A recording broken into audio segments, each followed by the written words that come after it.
Ya, yang pertama, kami berharap kedua belah pihak ini kan bisa memberikan pengasuhan terbaik kepada Ananda, gitu ya. Karena bagaimanapun juga kalau komunikasinya disampaikan melalui media sosial atau media publik, ya tentu akan banyak pandangan-pandangan yang setuju dan tidak setuju. Tapi bagi kami adalah bagaimana kedua belah pihak bisa berkomunikasi secara baik terkait bagaimana mengasuh anak yang terbaik, itu yang pertama. Nah, kemudian kedua, ini kan situasinya kan situasi yang tidak baik-baik saja, gitu ya. Saya berharap kedua belah pihak bisa menahan diri, gitu ya, baik dari pihak Mbak Sarwenda maupun dari pihak Mas Ruben, gitu ya. Dan sebetulnya kami mendorong ya agar semua konflik terkait pengasuhan atau akses bertemu pada anak ini bisa diselesaikan secara mediasi ya, dan tentu KPAI sebetulnya siap untuk melakukan mediasi tersebut ya. Nah, namun sampai hari ini kan misalnya Mas Ruben kan sedang mau berproses pengajuan terkait hak asuh ya ke pengadilan, gitu ya. Tentu kami hargai, kami hormati bagian dari proses hak daripada orang tua. Namun bagaimanapun juga yang terpenting bagi kami adalah bagaimana memberikan pengasuh yang mendukung ya, kepada Ananda, sehingga perdebatan-perdebatan ini tidak meluas, gitu ya, yang berdampak buruk kepada psikis anak. Karena bagaimanapun juga Ananda kan akan melihat, akan mendengar ya dari pertengkaran atau pertikaian tersebut, gitu ya, yang tentu bagi usia anak yang dimana isu ini kan isu yang sangat berat ya, yang seharusnya tidak dipikul atau tidak ditanggung oleh anak itu sendiri. Tapi wajar nggak sih Pak, seorang yang bukan ayah biologis tapi memberikan keputusan terhadap anak gitu, padahal bukan dari biologis, ayah biologis, sedangkan ayah biologisnya sedang berjuang untuk mencari hak asuh anak gitu. Ya, di dalam Undang-Undang Perlindungan Anak yang memiliki hak untuk mengasuh anak itu kan kedua orang tuanya, gitu ya, ibu dan bapaknya, dan itu kan masih ada, gitu ya. Nah, kemudian skema yang kedua, kalau orang tua itu tidak ada, maka ada derajat ketiga ya, kakek nenek, dan itu pun harus dilakukan asesmen ya, apakah kakek nenek itu punya hak atau layak nggak untuk mengasuh. Kalau tidak ada kakek nenek, artinya tidak tersedia atau tidak memiliki kapasitas pengasuhan, maka ada istilahnya foster care. Nah, foster care ini kan tidak sembarangan juga, gitu ya, atau orang tua pengganti, gitu ya. Itu harus dilatih oleh dinas sosial, ada sertifikatnya, ada syarat-syaratnya. Nah, kalau foster care-nya tidak sedia, maka ada istilahnya lembaga pengasuhan atau panti asuhan. Jadi tidak semudah apa yang dibayangkan atau hanya diucapkan atau hanya mengambil pengasuhan, gitu ya. Ya tentu berdasarkan Undang-Undang Perlindungan Anak dan aturan-aturannya, ya tentu bertentangan, gitu ya. Kalau pun mau mengasuh ya tentu harus melalui prosedur yang saya sampaikan tadi, dan bahkan kalau ada mekanisme adopsi juga, gitu ya. Dan tentu harus ada syarat-syarat dan ketentuan sesuai dengan peraturan yang ada. Pak, mungkin sebagai orang tua gitu, Ruben kan sebagai orang tua yang biological dad-nya kan, ada itu gak sih bisa melakukan langkah-langkah apa gitu, langkah hukum kayak atau langkah apa saja untuk menegur pacarnya dari Sarwenda ini? Iya, selaku orang tua saya kira ya sangat tepat ya untuk menyampaikan bahwa orang tuanya kan masih hidup, masih ada. Ya, itu satu. Kemudian kedua, ini kan sedang berproses untuk mendapatkan hak asuh ya sesuai dengan putusan pengadilan. Walaupun sebetulnya di dalam Undang-Undang Perlindungan Anak, ketika orang tua bercerai ya tidak ada istilah mantan orang tua, gitu ya, atau mantan ibu bapak ya, atau tidak ada istilah mantan anak, gitu ya. Kedua-duanya adalah anak dari biologis kedua orang tua itu, gitu ya. Namun problem besarnya hari ini kan soal akses bertemu saja, gitu, yang kedua belah pihak katakanlah masih belum sepenuhnya mendapatkan akses tersebut. Dampak terburuk jika apa yang terjadi pada case ini Pak, mungkin dampak terburuk terhadap anaknya itu apa sih, anaknya Ruben?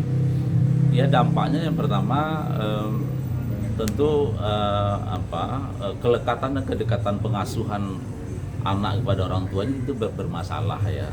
Dan tentu anak akan mengetahui ada problem yang dirasakan gitu, ada soal kasih sayang yang sepenuhnya belum didapatkan ya, karena soal interaksi tadi yang terbatas gitu ya, karena kan komunikasinya hanya via media sosial gitu ya. Adapun kemarin bertemu di bandara yang saya lihat kan hanya sebentar gitu ya, itu yang pertama.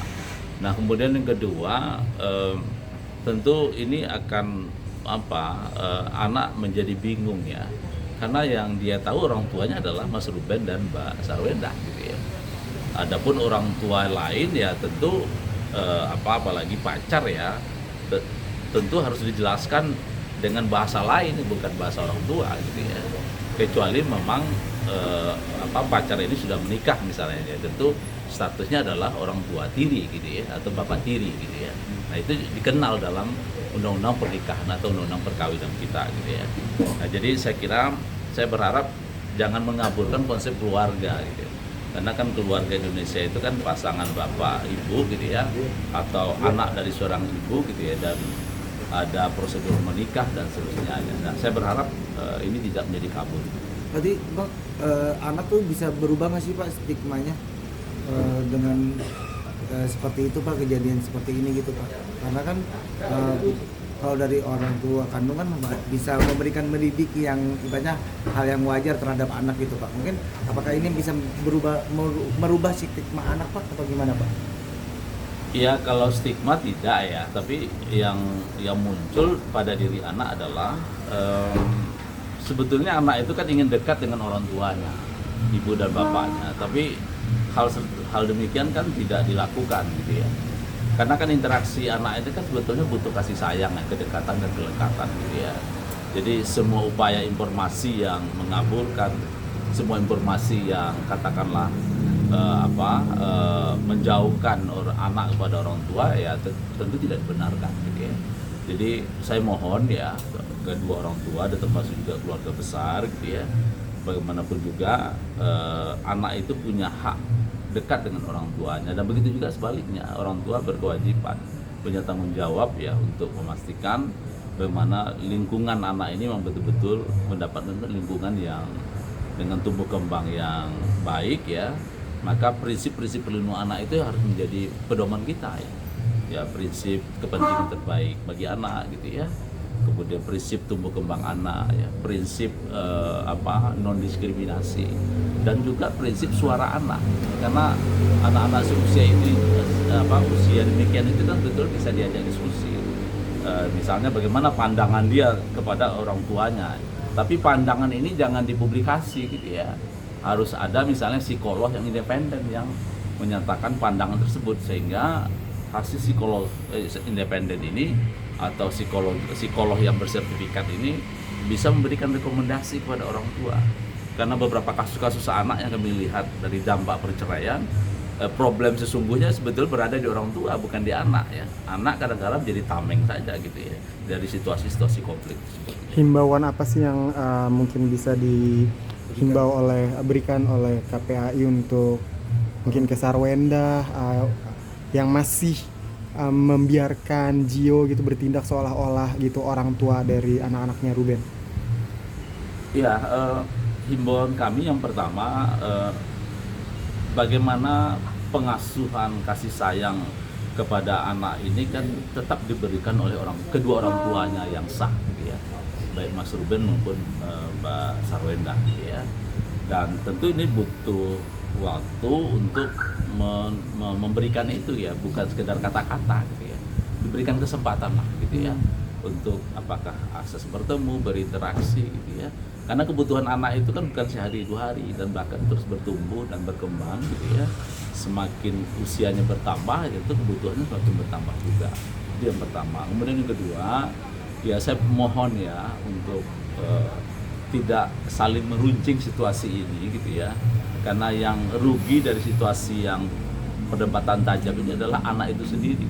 Kita berdebat dengan argumen masing-masing, tapi terkait kasih sayang anak, terkait tumbuh kembangnya, terkait mungkin saja muncul bully ya karena Ananda ini terpublikasi secara terus-menerus, ini kan menjadi dampak buruk pada tumbuh kembang anak.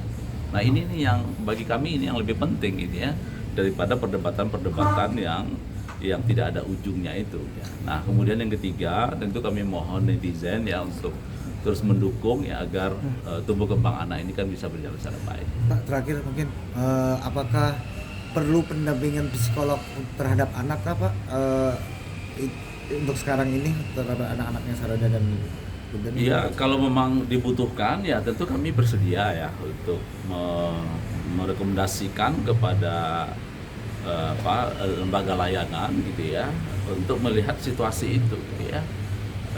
Tentu kebutuhan ini itu harus diminta pada orang tua ya, baik dari Pak Sarwedah maupun dari Mas Ruben gitu ya, untuk memastikan hal demikian. Nah kemudian yang kedua, tentu kami akan menjadi pertimbangan juga bagi kami untuk memastikan apakah perdebatan di publik ini ada dampak kepada psikis anak. Tentu menjadi pertimbangan kami juga untuk mengirimkan psikolog independen ya kepada lembaga layanan untuk bisa melihat situasi anak gitu, karena ini pentingnya bagi kami dan ini tentu menjadi pertimbangan kami untuk arah ke sana. Pak. Tambahan Pak, mungkin merasa kasihan nggak sih Pak, maksudnya KPAI melihat Ruben yang posisinya itu tergeserkan oleh Gio ya, yang notabene hanya pacar dari Sarwenda. Dan kedua, mungkin apakah KPAI akan terjun langsung untuk melihat kondisi anak-anak? Iya, yang menjadi keprihatinan kami sebetulnya adalah akses bertemu anak kepada orang tua ini kan tidak didapatkan gitu. Itu yang menjadi keprihatinan kami gitu ya. Artinya apa gitu ya? Karena kedua orang tua ini kan punya hak ya untuk bertemu pada anaknya gitu ya. Dan bahkan di dalam Undang-Undang Perlindungan Anak ya, di dalam konvensi pun gitu ya, ketika orang tua di penjara pun, tembok penjara pun itu tidak boleh menghalangi anak untuk bertemu dengan orang tuanya.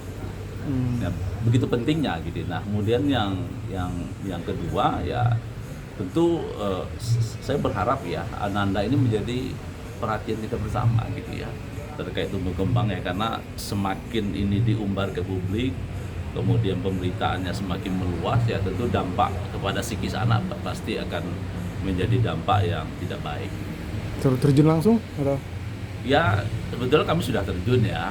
Pertama kemarin melalui pengaduan kami juga melakukan analisa ya dan menawarkan sesuai dengan kewenangan kami kan diantaranya kan ada mediasi gitu. Kami juga tawarkan itu. Namun nampaknya jalan yang tempuh hari ini yang kami dapat yaitu terkait hak asuh anak yang diinginkan oleh Mas Ruben gitu ya. Nah tentu kami akan menunggu hasil putusan pengadilan tersebut gitu ya. Jika nanti pengadilan meminta kami untuk katakanlah sebagai saksi ahli ya berdasarkan surat pengadilan ya tentu kami akan menyampaikan gitu ya, terkait situasi-situasi yang bagaimana kepentingan terbaik bagi anak. Siap, makasih ya Pak. Ya.